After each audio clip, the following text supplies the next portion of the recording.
il y a quelque chose de très simple qu'on ne voit pas toujours. On peut vivre longtemps sa vie sans vraiment la toucher.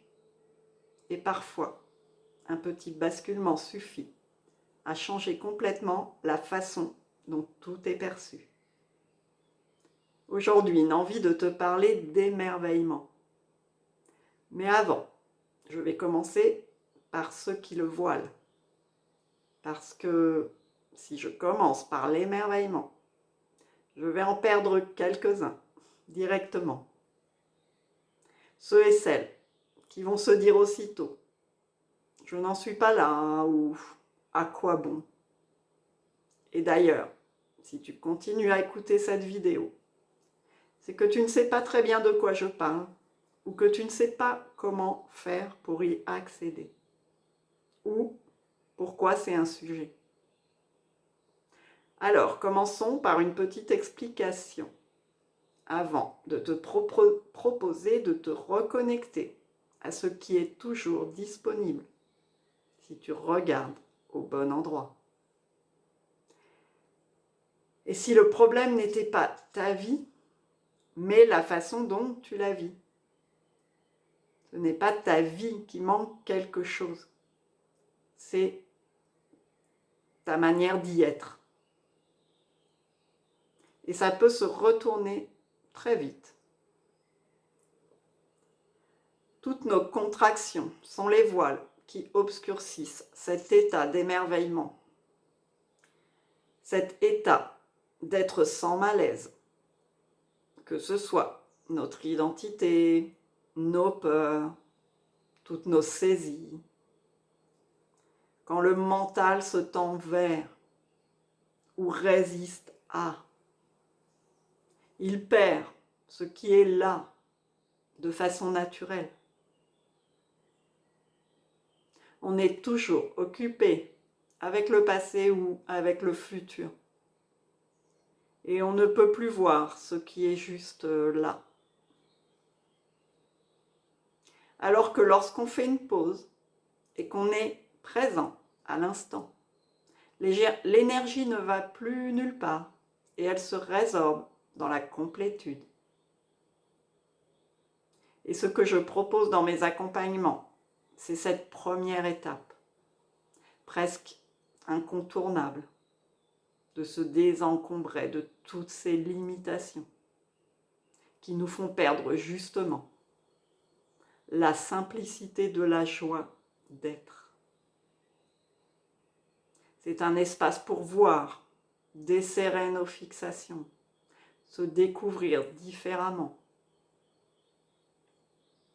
Parfois, ça prend des couleurs spirituelles, parfois psychologiques, parfois même artistiques. Mais peu importe le vocabulaire, ce qui compte, c'est ce qui nous allège, ici et maintenant.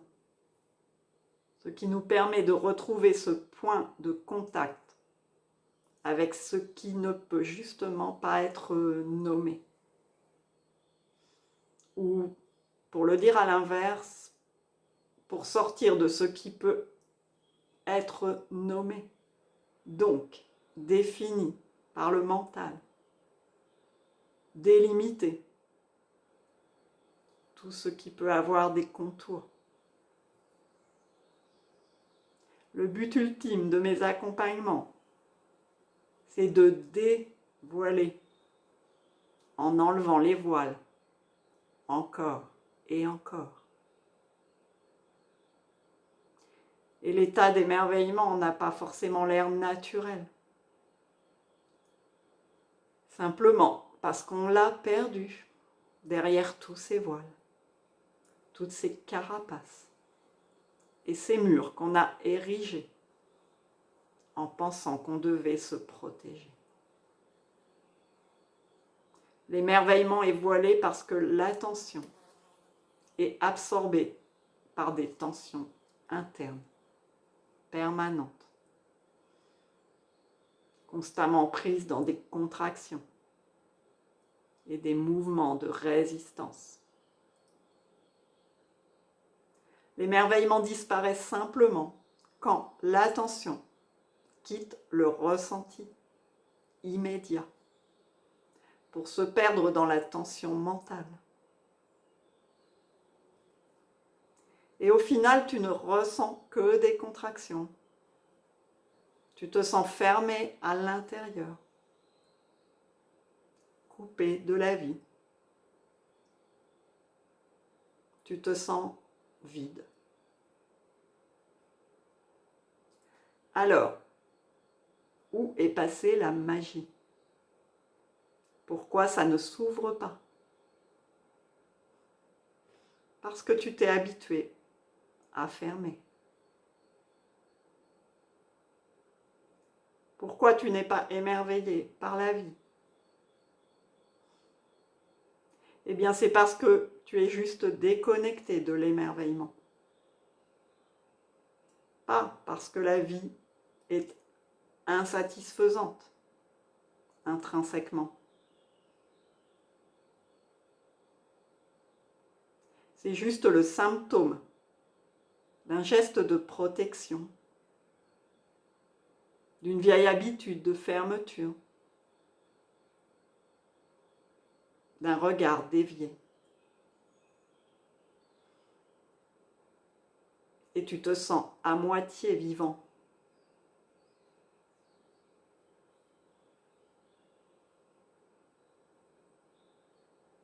Donc maintenant, allons explorer l'émerveillement, au-delà de ce qui le voile. C'est comme aller vers quelque chose de sensoriel, immédiat, presque banal, comme une lumière qu'on aurait oublié d'allumer alors qu'elle est déjà là. C'est comme une pratique au départ, car pour retrouver ce qu'on a perdu, cela nécessite souvent un chemin. Ce n'est pas une sorte de plaisir dans la perception de l'extérieur. C'est un état d'amour, d'unité, de complétude. Malgré tout, on peut le trouver, quand on l'a perdu, en se connectant à quelque chose qui nous donne de la joie. Cette joie, on l'attribue aux circonstances qui la facilitent. Mais une fois le contact fait, on peut regarder que si on enlève l'objet, l'émerveillement peut rester. Parce que c'est ce qui reste quand rien ne crée une tension, une résistance, une projection.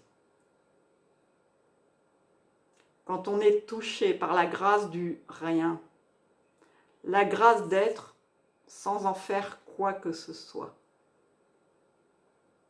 c'est un vécu d'auto-émerveillement. Mais si tu ne captes pas encore cela, je t'invite à commencer par des petits moments d'émerveillement. Allons-y maintenant, si tu veux, en regardant n'importe quelle chose.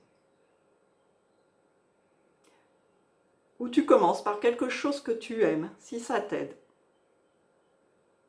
Et tu observes le ressenti qui est là.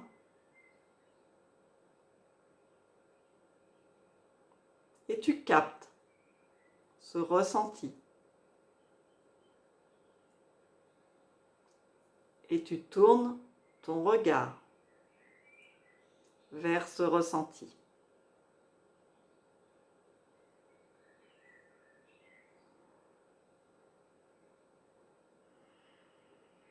Si tu l'as trouvé en faisant un pas de côté de plus, tu vois que tu peux garder ce ressenti, même en te détachant de l'objet de ton attention.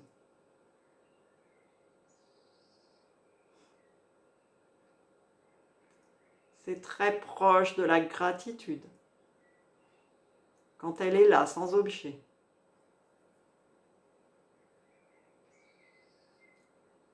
Ce sont des états sans cause.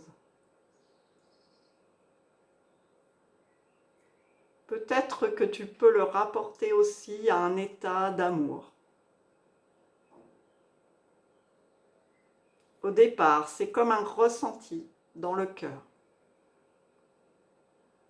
Une sorte de rayonnement qui est un effet secondaire quand tu relâches toute tension et que tu es au contact de l'être, du vivant.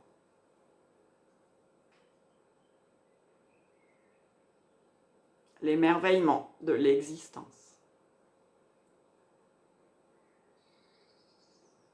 Et dans tout ça, tu fonds dans cette béatitude sans objet, sans cause.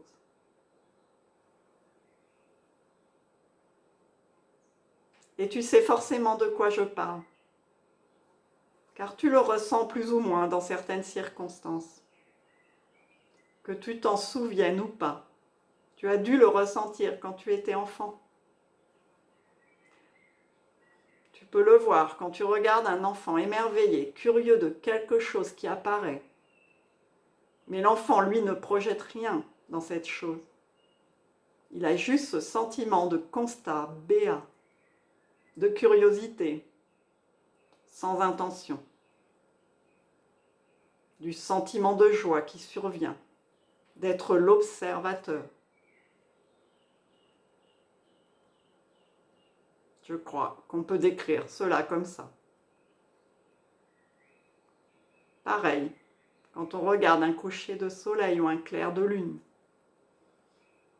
on est juste avec la beauté qui se reflète. Ou avec une œuvre d'art, un arbre, ou une fleur, ou une montagne. Parce que tu es absorbé dedans.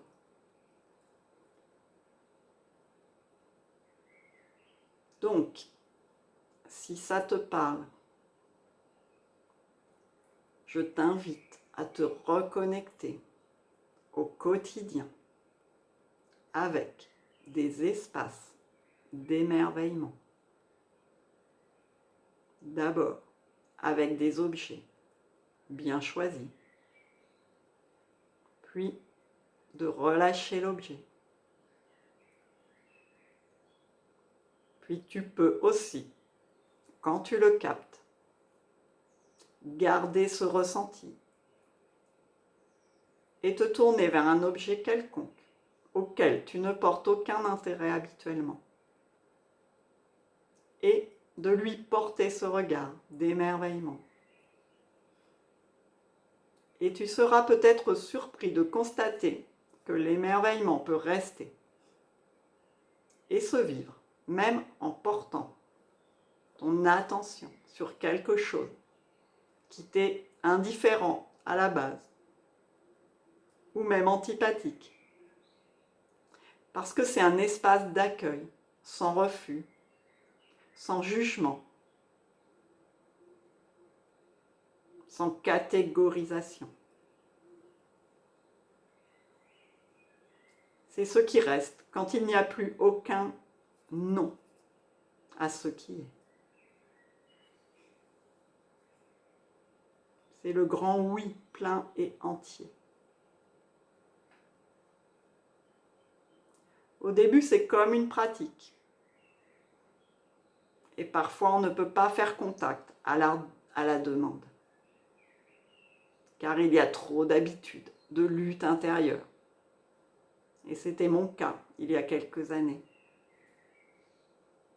Mais quand on s'est allégé des tensions, de la résistance, et qu'on se détend dans la présence, on peut non seulement être en contact avec cet émerveillement, mais il devient de plus en plus naturel, présent.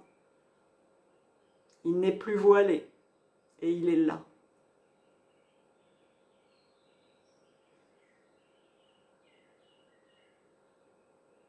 Bien sûr, émerveillement est une étiquette et une façon de pointer. Et en même temps, rien n'est séparé. C'est l'équivalent de la joie, de l'unité, de l'amour et de la paix aussi. Ce ressenti de calme où tout est OK. Tout est reçu. Tout est accueilli dans la beauté et la sérénité de ce que c'est.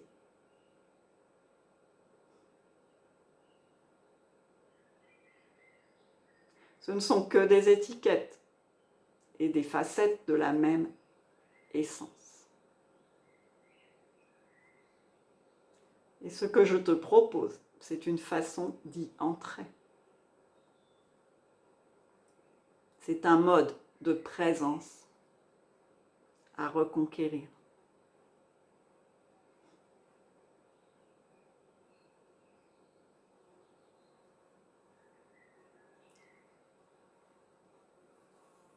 Et tu peux le faire encore et encore. Car plus tu fais contact, plus tu peux ressentir que cet émerveillement est déjà là. Et il n'a rien besoin pour exister.